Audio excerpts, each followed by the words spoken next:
ఏమండి ఇవాళ పైన చూస్తే భగవంతుడు సూర్య భగవానుడు బగబగలాడుతున్నాడు. ఇంటికి వచ్చి ఇంట్లో కూర్చుంటే కరెంటు బిల్లు షాకుల మీద షాకులు కొడుతుంది. ఆయన గారును చంద్రబాబు నాయుడు కరెంటు బిల్లు పెంచనన్నాడు, మేము నమ్మలేదు. ఈయన కానీ గెలిపించాము, ఈయన షాకుల మీద షాకులు కొడుతున్నాడు.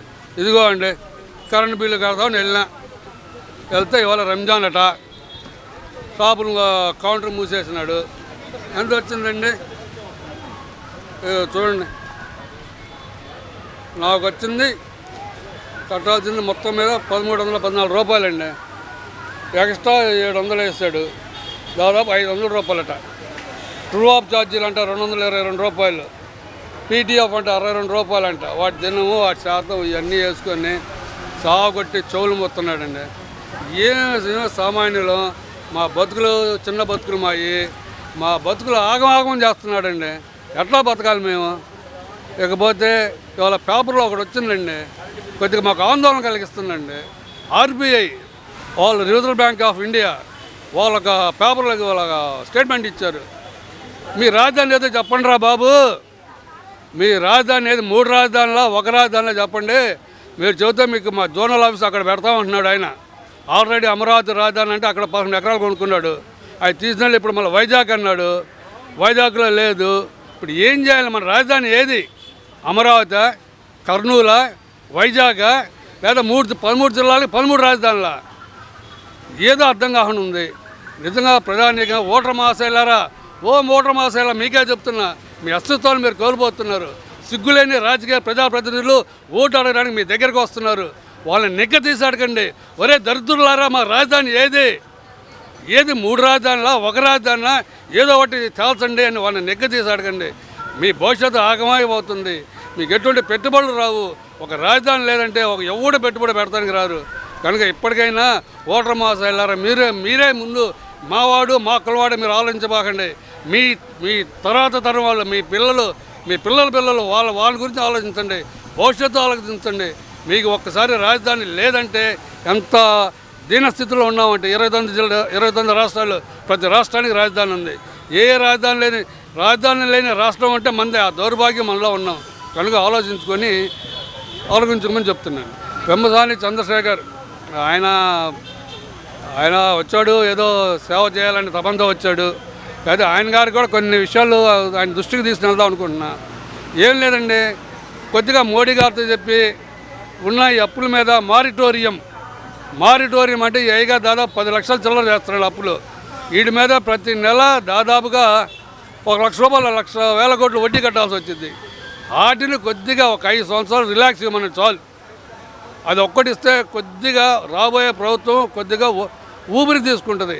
లేదంటే ప్రతి నెల ఈ వడ్డీ కట్టుకోవటం, అప్పులు తెచ్చుకోవటం, వడ్డీ కట్టుకోవడం ఇదే సరిపోతుంది తప్పించి ఇక వృద్ధి కనబడుతూ ఎంత అభివృద్ధి చేసినా ఉంటుందండి. అసలు ఎసులుబాటు ఏదైనా ఆయన ఇప్పిస్తాడేమని. అట్లానే రాజధాని డెవలప్మెంట్ దాదాపు 210 ఎకరాలు తీసుకున్నారు. ప్రభుత్వ సంస్థలు కానీ, ప్రభుత్వ రంగ సంస్థలు కానీ వాటిని డెవలప్ చేసుకోవాలి. ఎయిమ్స్ హాస్పిటల్ ఉంది మంగళగిరిలో, అది కూడా అసంపూర్ణంగానే ఉంది. వాటికి ఇంకా వాటర్ ఫెసిలిటీ లేదు. మధ్య నేను వెళ్ళొచ్చాను. హాస్పిటల్ మటుకు బ్రహ్మాండంగా ఉంటుంది. ఇసుంటి ఆయన దృష్టిలో తీసుకురావాలి. అట్లానే మనకి వచ్చేవాడికి రైల్వే రిక్రూట్మెంట్ బోర్డు, ప్రతి రాష్ట్రానికి వాళ్ళకి రైల్వే రిక్రూట్మెంట్ బోర్డు ఉంది. మనకి లేదు. మన పిల్లలు రైల్వే ఉద్యోగాలకి ఎగ్జామ్ రాయాలంటే అటు ఒరిస్సా వెళ్ళాలి, లేదా కర్ణాటక వెళ్ళాలి, లేదా తమిళనాడు వెళ్ళాలి. ఈ 3 రాష్ట్రాలకు వెళ్తే వాళ్ళు కొడుతున్నారు. ఎవరు రా నువ్వు ఇక్కడికి వద్ద రాస్తానంటే పో, మీ రాష్ట్రాన్ని నువ్వు పో అంటారు. ఇక్కడికి వద్ద రైల్వే రిక్రూట్మెంట్ బోర్డు లేదు, జోను లేదు, వీడి నాశనం, వీడి బొంద ఏమీ లేదు. ఏం చేయాలి పిల్లలు? ఎక్కడికి వెళ్ళాలి?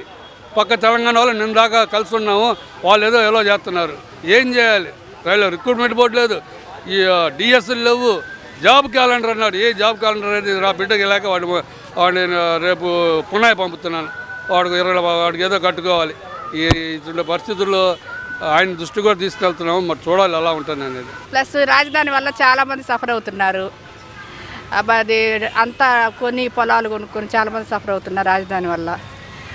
చాలా ఇబ్బందులు పడుతున్నారు. మళ్ళీ గవర్నమెంట్ మారాలని కోరుకుంటున్నాం. ఈసారి చంద్రబాబు నాయుడు గారు వస్తే ఎట్లా ఉంటుందో చూద్దాం అనుకుంటున్నాం. మార్పు అంటే మళ్ళీ మన రాజధాని మనకు వస్తుంది. ఆయనే కదా మొట్టమొదటి రాజధాని గురించి కష్టపడి మనకంతా తీసుకొచ్చింది.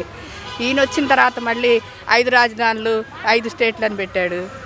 అందుకని చెప్పేసి ఈసారి ఆయన పెట్టాడు కాబట్టి ఆయన మళ్ళీ అమల్లో తీసుకొస్తాడని మేము అనుకుంటున్నాం. అమరావతి ఉంటే బాగుంటుంది. మా సిటీ మాకు దగ్గరలో ఉంటే మాకు గర్వంగా ఉంటుంది. అంతే. వైజాగ్ అంటే అక్కడ వాళ్ళకి అది బాగుంటుంది, మనకి ఇది బాగుంటుంది. మాకు దగ్గరలో ఉంది కాబట్టి మాకు ఇదే బాగుంటుందని మేము అనుకుంటాం. నాకైతే తెలుగుదేశం గవర్నమెంట్ వస్తే బాగుండు అనుకుంటున్నాను నేను. అంతే. వాళ్ళు వీళ్ళు అనేది నాకు బాగా ఐడియా లేదు. చంద్రబాబు నాయుడు గారు పెట్టిన పథకాలు అవన్నీ ఈ వైఎస్ వచ్చి మొత్తం తీసేశాడు కాబట్టి మళ్ళీ ఆయన వస్తే ఆయన మళ్ళీ చేస్తాడు, బాగుంటుంది అన్న ఉద్దేశం. అంతే. ప్రభుత్వం మారితే మళ్ళీ అన్నిటి బాగుంటుందని, అన్ని రోడ్లు, వాటరు, మళ్ళీ అన్నీ మనకి ఇది వస్తుంది, ఉద్యోగాలు వస్తాయి, ఉద్యోగస్తులకి కంపెనీలు తీసుకొస్తాడు చంద్రబాబు నాయుడు గారు. అందుకని వృద్ధి చెందుతుందని నమ్మకం. ఆయన అంటే ఒక నమ్మకం. స్థానికంగా అంటే గుంటూరులో చాలా సమస్యలు ఉన్నామ్మా. ఫ్లైఓవర్స్ సరిగ్గా లేవు.